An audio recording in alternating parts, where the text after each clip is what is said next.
my brother was living down there, and I'd been down there to visit him and check out Mexico City and the areas around there, and I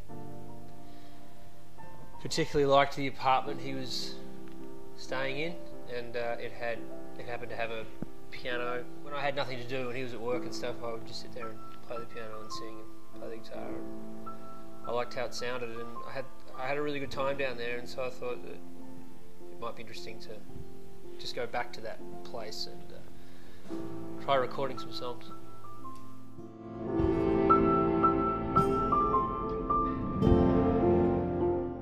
Yeah, it was completely different because I've recorded myself before. This one was more once I made that decision to go down there. I had to, first of all, I didn't have all the songs, so I had to write all the songs and finish songs that were half written and stuff like that, and then within a timeline, and my brother was only going to be there for a little while, and I wanted to do it in this particular apartment, and so there was that. I had to get everything done. I decided that I didn't want to demo anything, which I would normally do.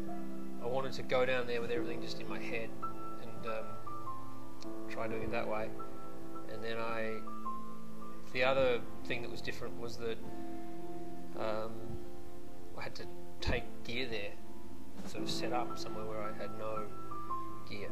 And luckily, a friend down there lent me some mic stands and leads and a mic, and I took some mics and a couple of guitars and a suitcase full of little bits and pieces and my computer, and was able to set up and get something done. I wasn't too worried about all that stuff. I had a feeling it would come together. I really wasn't sure, but ultimately it didn't matter. I thought it would be a fun thing to do, whether I got an album out of it or not.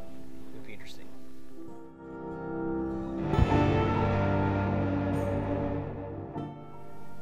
I think in this record, being in that place, having spent time in Mexico and being in that particular apartment and being on my own, and it being such a different place, and dealing with the challenges of recording in a noisy apartment in a foreign country, power going out, neighbours doing things, and street work and cars honking like crazy, and not being able to talk to people very freely because I don't speak very much Spanish. I think that affected the mood of it, like what's on the record as much as anything, and how it sounds as much as anything. As far as what my living in America has done to my sound, apart from the occasional family member or a good friend giving me a hard time for words sounding American, when I speak to them, that's how I can, judge from here.